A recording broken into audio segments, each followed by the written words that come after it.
Baiklah, Assalamualaikum warahmatullahi wabarakatuh. Perkenalkan, kami dari kelompok 6 yang beranggotakan 7 orang. Dengan saya, Mia Munwaroh. Perkenalkan, nama saya Jaka Nugraha Saputra. Perkenalkan, nama saya Sutra Purnama. Perkenalkan, nama saya Ilham Ramadhani. Perkenalkan, nama saya Irma Abdulyanti. Perkenalkan, nama saya Muhammad Syukron Rahmatullah. Perkenalkan, nama saya Muhammad Hafizul Ihsan Yafriansyah. Baiklah, di sini kami akan memaparkan penjelasan singkat mengenai konstanta transformasi dan transformator terhubung seri dan paralel. Untuk materi yang pertama, akan saya jelaskan sendiri.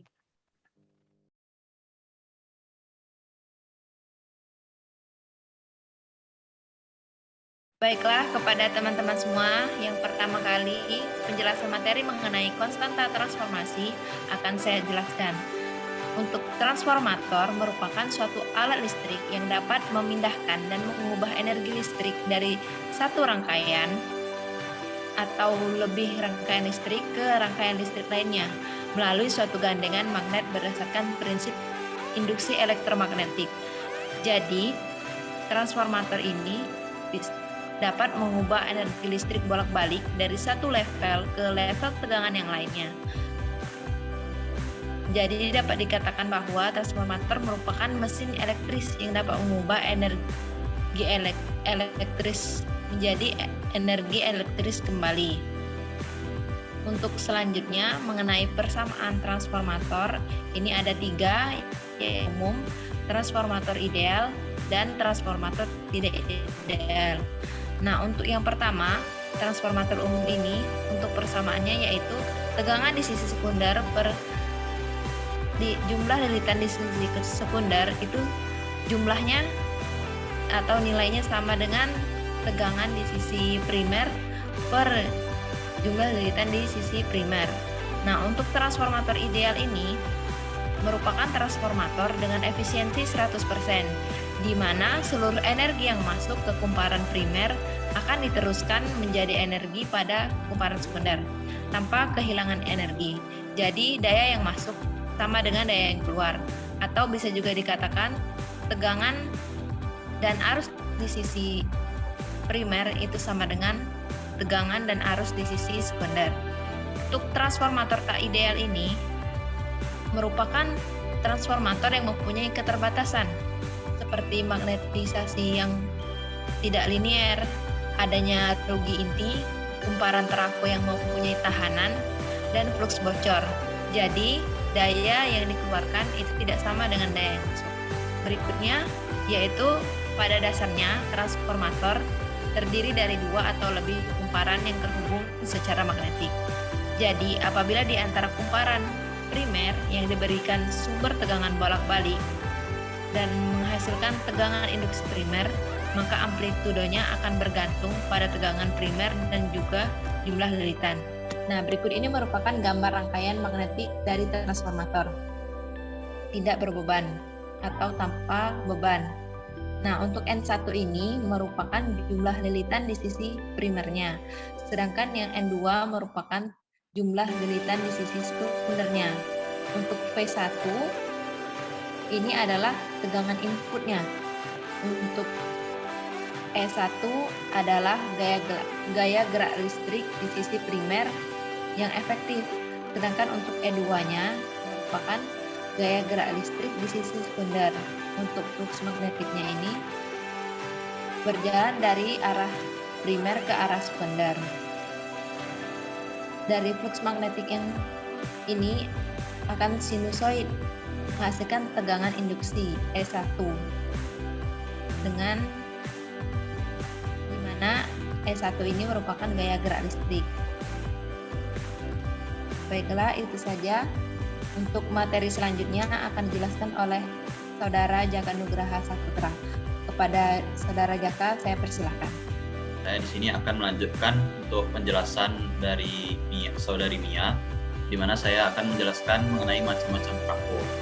Macam-macam trafo di sini terdapat beberapa jenis, yaitu trafo step down, trafo step up, trafo kembali fasa, auto trafo, dan juga trafo resonansi.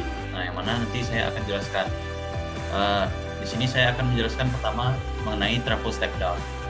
Yang mana trafo step down itu adalah transformator step down yang memiliki lilitan sekundernya lebih sedikit daripada lilitan primer, sehingga berfungsi sebagai penurun tegangan.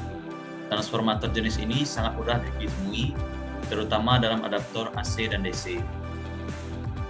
Yang kedua, ada trafo step up.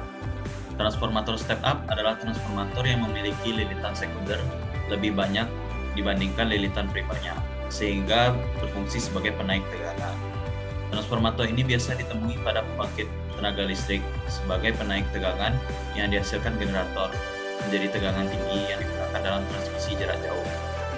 Selanjutnya yaitu trafo pembalik fasa, yang mana trafo ini mempunyai fungsi sebagai pembalik fasa. Banyak digunakan pada rangkaian penguat suara, yaitu pada daerah penguat frekuensi rendah.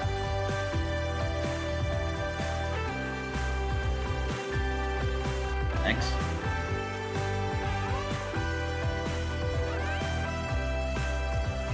Selanjutnya ada trafo saringan. Trafo ini mempunyai tugas sebagai penyaring atau pemblokir sinyal frekuensi tinggi. Rangkaian ini banyak sekali digunakan pada pemancar televisi. Lalu yang kelima ada autotrafo. Tugasnya sama seperti trafo biasa yang terdiri dari gulangan primer dan sekunder. Hanya bedanya trafo ini bekerja secara langsung. Trafo ini banyak sekali digunakan pada trafo frekuensi rendah atau dapat juga kita gunakan dalam frekuensi tinggi. Misalnya dapat kita jumpai pada rangkaian sumber daya di mana trafo ini biasanya disebut kumparan peredam. Yang terakhir yaitu trafo resonansi. Trafo resonansi ialah gulungan kawat yang mempunyai fungsi sebagai lingkaran getaran bersama-sama dengan rangkaian kondensator. Oleh karena itu, rangkaian ini sering disebut dengan rangkaian LC.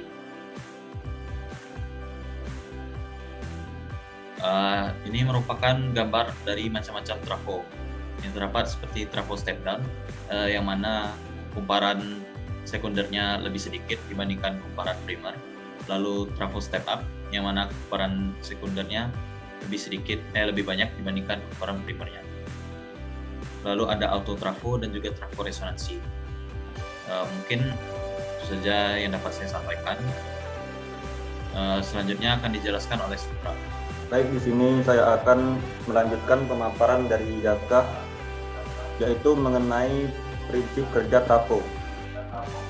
Jadi prinsip dasar dari suatu transformator adalah induksi bersama atau mutual induction antara dua buah rangkaian terpisah, yang diantara keduanya dihubungkan dengan suatu fluksi magnet atau magnetic flux.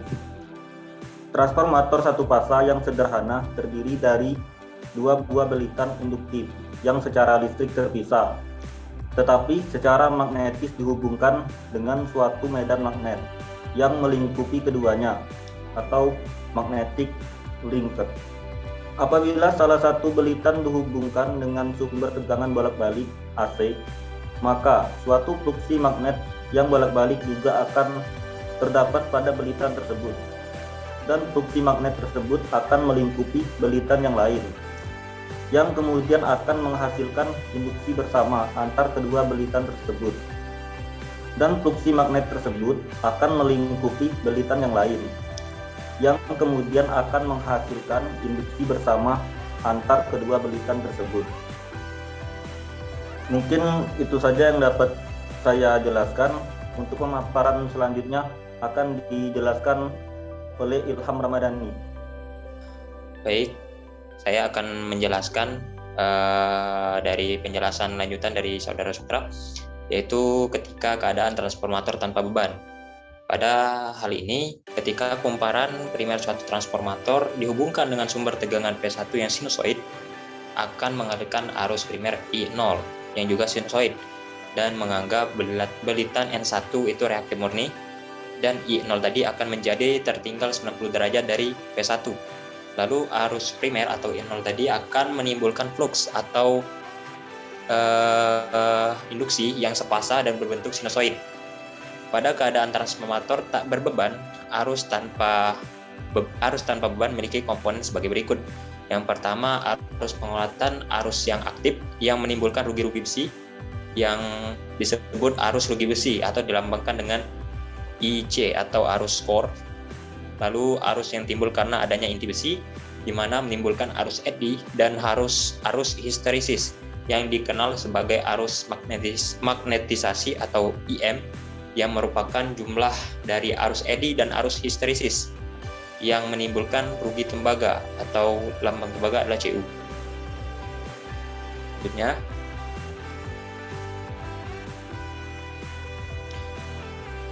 yaitu keadaan transformator berbeban.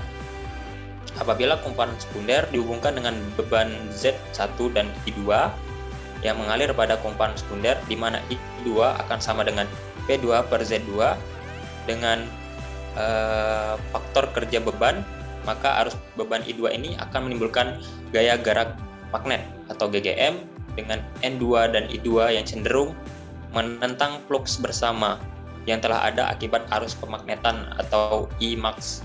Lalu agar flux itu tidak berubah nilainya, maka pada komponen primer harus mengalir arus I-aksen 2 yang menentang flux yang dibangkitkan oleh arus beban I2, sehingga keseluruhan arus yang mengalir pada komponen primer. Itu artinya sehingga keseluruhan arus yang mengalir akan mengalir pada komponen primer. Ini telah ditampilkan transformator tanpa beban dan juga transformator berbeban dengan rangkaian ekivalen yang sudah diperlihatkan. Pada transformator tanpa beban, rangkaian ekivalennya terdiri dari tegangan awal, tegangan I1 dengan mengalir arus I1 dan lalu mengalir pada I0 atau arus awal, lalu mengalir pada menjadi arus core atau arus inti besi dan arus magnetisasi menjadi tahanan core, lalu menjadi impedansi magnetisasi dengan P2 di ujung rangkaian. Sedangkan pada rangkaian ekivalen transformator berbeban itu terdapat impedansi R1 dan X1 dan rangkaian itu diakhiri oleh P2 yang telah saya jelaskan tadi. Transformator tanpa beban dan berbeban sudah saya jelaskan. Untuk selanjutnya akan dijelaskan Saudari Irma. Saudari Irma, saya persilahkan. Ini saya akan melanjutkan penjelasan dari Saudara Ilham mengenai rangkaian ekivalen trafo. Jadi di rangkaian ekivalen trafo ini tidak seluruh flux yang dihasilkan oleh arus magnetan flux M merupakan flux bersama. Jadi sebagian darinya itu hanya mencakup kemampuan primer atau kemampuan sekunder dari tiap masing-masing flux itu sendiri. Nah, dalam model rangkaian atau rangkaian ekivalen ini yang dipakai untuk menganalisis suatu kerja transformator adanya flux bocor, flux 1 dan flux 2, di mana ditunjukkan sebagai rektansi X1 dan X2. Sedangkan rugi tahanan ditunjukkan dengan R1 dan R2. Dan untuk mempermudah menganalisis dalam pengujian ini, rangkaian primer dan sekunder itu dibuat menjadi sebuah rangkaian yang disebut dengan rangkaian ekivalen. Nah, pada rangkaian ini, rugi tembaga pada sisi sekunder diubah menjadi nilai ekivalennya dan dilihat dari arah primer. Nah, berikut adalah gambar dari rangkaian ekivalen dari transformator. Baik, itu saja penjelasan mengenai rangkaian ekivalen. Selanjutnya, materi akan dijelaskan oleh Saudara Syukron. Kepada Syukron, saya persilakan. Oke, terima kasih. Selanjutnya yakni mengenai transformator dengan sekunder terhubung seri dan paralel. Tujuannya untuk melihat perubahan tegangan keluaran transformator pada saat kumparan sekundernya terhubung seri dan paralel. Prinsip kerja dari hubung ini yakni jika bagian sekunder transformator dihubungkan secara seri atau paralel atau dihubungkan secara paralel dan dibebani, maka akan terjadi perubahan tegangan dan arus keluarannya. Tujuan utama kerja paralel adalah agar beban yang dipakai sebanding dengan kemampuan kilovolt ampere masing-masing transformator, hingga tidak terjadi pembebanan berlebihan pada pemanasan yang lebih. Kemudian selanjutnya dalam menghubungkan sekunder transformator secara paralel yang diperhatikan adalah dua jenis. Yang pertama yakni jumlah lilitan kumparan sekunder yang akan diparalel harus sama. Jika tidak sama, terjadi arus sirkulasi yang mengalir pada kumparan sekunder. Yang kedua yakni polaritas tegangannya harus sama agar tidak terjadi pembebanan yang lebih atau pembebanan yang tidak merata. Kemudian untuk gambarnya bisa dilihat pada gambar di sebelah kiri yakni hubung paralel dan gambar yang di sebelah kanan yakni hubung seri. Selanjutnya untuk materi selanjutnya akan dijelaskan oleh saudara Hafiz. Pada saudara Hafiz, silakan. Baiklah, terima kasih pada saudara Sukron untuk kesempatannya. Di sini saya akan menjelaskan mengenai transformator ideal dan cara-cara transformator ideal tersebut. Untuk yang pertama, transformator ideal. Transformator ideal adalah suatu alat listrik yang memindahkan dan mengubah energi listrik dari satu atau lebih rangkaian listrik ke rangkaian listrik yang lain melalui suatu gandengan magnet dan berdasarkan prinsip induksi elektromagnetik. Dalam transformator ideal, tegangan pada kumparan sekunder akan sebanding dengan pada kumparan primernya.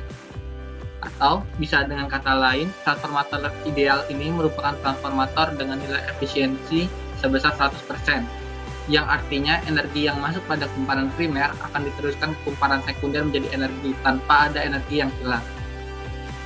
Jika kumparan sekunder yang terpasang ke beban yang memungkinkan arus mengalir, daya semu diinduksi dari rangkaian primer ke sirkuit sekunder.